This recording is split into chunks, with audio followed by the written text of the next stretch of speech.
Women have evolved. Women are more independent than they ever were before. Times have changed. Dating has evolved.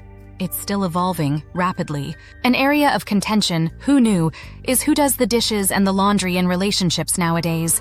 The women have historically done it. Yes, we know. There are exceptions. The men have sat and watched TV and football with a beer and put up their feet after a long, hard day of work. And that was how it was for a long time. Things are shifting, and household chores are a big topic. We are playing ping pong back and forth, and I am not sure if we are making progress. In this episode, we are going to discuss why the men, husbands or your dating partner, are reluctant or flat out averse to doing household chores, and will give you pushback to avoid doing it. Roots of resistance, the cultural and generational influence. Let's face it, when it comes to household chores, many husbands seem to have an uncanny ability to sidestep responsibility. It's like they have been hidden masters of it for so long. It's not that they're lazy, okay, maybe some are, but rather that a complex web of cultural and generational influences has led them to believe that chores are beneath them. Many men grew up in households where their fathers didn't lift a finger. Instead, they witnessed a clear division of labor. Dad went to work, and mom handled everything else. It's a classic case of, that's how my father did it, leading to a generational mindset that chores are a woman's responsibility. Fast forward to today, and this mindset is deeply ingrained, creating a sort of chore-related inertia that's hard to break. So when men have to step up and do household work of any kind, they feel they have failed. Failed at life, failed at relationships. They know the world has changed, but they will not get on the bandwagon to change with it. Their marriage mindset, love or just a free assistant. Marriage. The sacred institution where two people promise to love and cherish each other, for better or worse, in sickness and in health. Many men don't exactly see it that way, even though they have stated it to be. While society shouts from the rooftops about partnership and equality, a significant number of men still cling to an outdated view of marriage, one where their wife is more of a glorified assistant than an equal partner. Let's break it down. The traditional narrative has been that a woman's role is to bear children, manage the household, and provide emotional support to her husband and family, all while sidelining her career ambitions. It's like signing up for a lifelong job where the pay is love, but do they really love? The Queenmaker says men cannot really love, that they don't have the capacity for it. What do you think? The unspoken agreement seems to be, you handle the kids and the house, and I'll handle the important stuff, like working late, all the financial matters, being up to date on all sports matters, and avoiding chores. But here's the kicker. Women have waking up to this reality. Women are stepping into the workforce, chasing their dreams, and refusing to play the role of the dutiful homemaker. They are refusing to give up their ambitions. This shift is shaking the foundations of many marriages as women demand an equal partnership and demand respect, rather than accepting the outdated notion of being the family's emotional laborer while their husbands chase their careers. And let's face it, many men seem utterly shocked by this change. They thought they were getting a lifelong babysitter and personal cheerleader, schmeck slave, not a co-pilot in a complex journey of shared responsibilities. Is this why the men are lonely? Weaponized flattery and weaponized incompetence.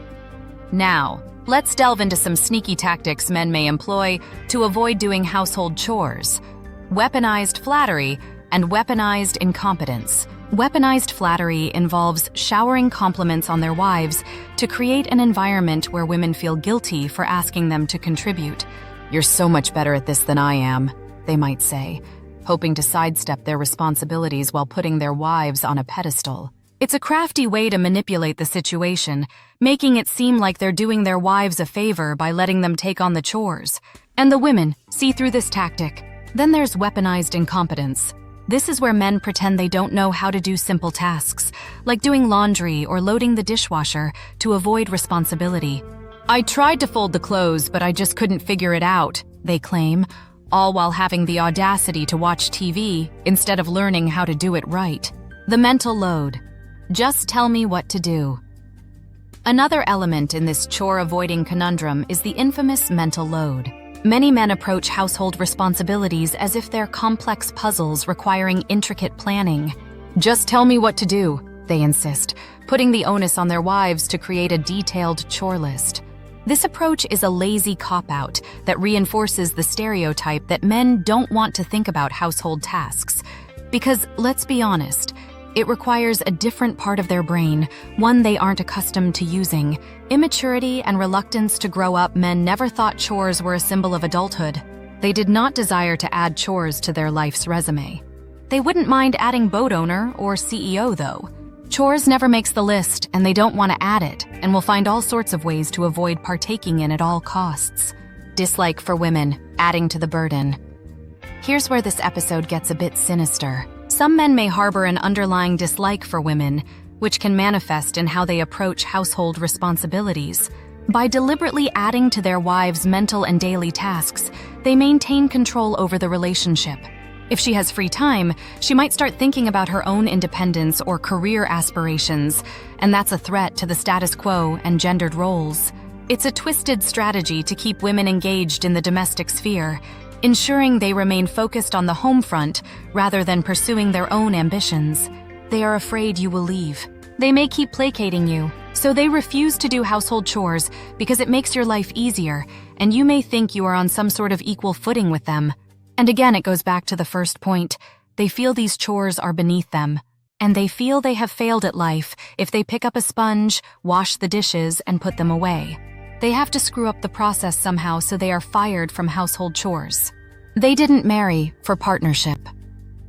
Some men may never admit they got married for someone to raise their kids, someone who will impress their man friends, someone who will provide emotional support and take on all these household chores so they don't have to. A partnership is for equal responsibility and accountability, and they view marriage as a person doing work for them for life, which is why they stress loyalty so much. They don't ever want to find a replacement. They want her to work for him and do all these things for free. Providing a partnership for her was never the plan. It was always a one-sided adventure. They want the control. The husbands wanted to control the things that were their rights and privileges to control. They wanted to control the household finances, their job outlook, and career opportunities. They wanted to fit into society and have a good reputation.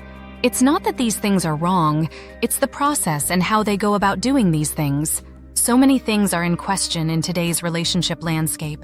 The women want to have their freedom and run with it because we are in historical times and we can make changes in our lives that we and the next generation may benefit from.